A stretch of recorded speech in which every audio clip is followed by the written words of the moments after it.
South Asia, with its incredibly pluralist culture, is a shining beacon to the world. South Asian pluralism is not just based on the proximity of our borders, but on our shared cultures, art, architecture, literature, cuisine, religion, ethnicity, and of course, our shared colonial history. This vibrant culture binds yet distances. It diversities which exist under pluralism. But we also share a blighting and a terribly shameful fact. In South Asia, every second woman faces violence at home or at the workplace. 44% of all child brides in the world are from South Asia. And South Asia hosts the largest number of women and girls killed overall. Not all men in South Asia practice violence against women and girls, but all women in South Asia live under the threat of male violence every day of their lives continuously. Its violence exists from the womb to the tomb. Female feticide, female infanticide, lack of access to nutrition, health, education, domestic violence, rape, sexual assault, harassment at the workplace. The list is long and horrifying. Violence could be culture specific or region specific, like acid throwing, honor killing, dowry, witch hunting. And to this list, we can add economic violence, like skewed inheritance laws, lack of property rights, lack of social security, wage parity, gender insensitive laws, and labor laws, low levels of female labor force participation, insecure public spaces, unbalanced and unpaid care work, everything that perpetuates the culture of violence. Interestingly, violence against women kills more people than armed conflict and any other forms of escalated violence, and yet it does not catch the attention of policymakers. For example, between 2011 and 15, India recorded 40,000 dowry deaths. And this is 10 times more than the combined fatalities of the Kashmir conflict or the armed Naxalite conflict.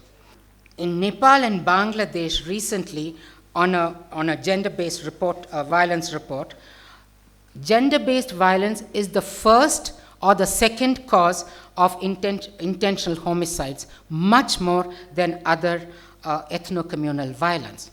But yet, it does not catch the attention of policymakers.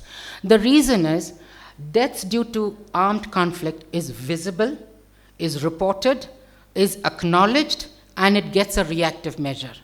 Gender-based violence is invisible, unreported, and unacknowledged due to cultural pressures.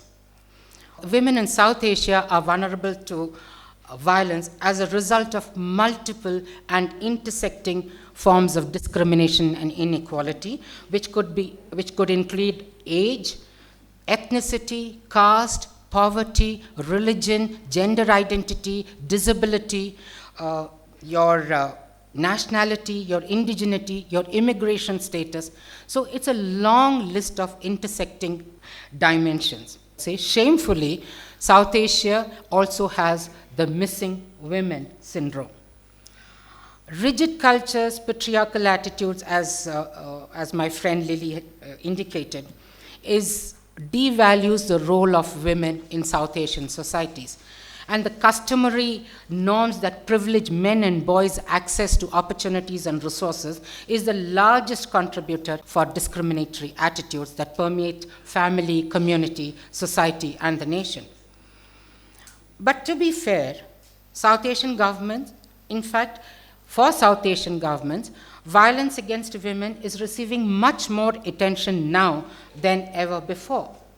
More than 3 decades of vibrant gender activism by a vibrant women's movement in South Asia, many of whom are in this hall today, has contributed to violence against women being recognized as a health and human rights violation. In fact, with the governmental and non-governmental efforts, the SARC Convention on Prevention and Combating of Trafficking of Women and Children for Prostitution in 2002 was initiated.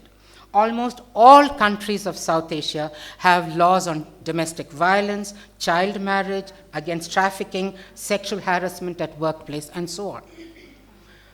But on the whole, have these laws and policies translated into effective action on the ground to make women safe from violence or free from violence? Well, the answer is a very mixed one. State interventions to protect women through effective implementation of legislation has been consistently impaired by the lack of support from dominant vested interests within the community who legitimize violence as normal. So perhaps this needs to be tackled. Despite punitive legislation, most women have to abide by the patriarchal social system which reinforces gender inequalities. Perhaps mindsets need to be changed. Constitutional guarantees of equality are negated by legislation based on religion and customary laws like the Hudud laws in Pakistan and various personal laws in India and Sri Lanka. Perhaps this is the time to review all laws from a gender lens. And having said that, let me say, laws are just the starting point for implementation of interventions on violence against women and girls. All implementation, as I see it, is hindered by three factors in South Asia. Sometimes lack of political will, and almost always lack of awareness and lack of resources.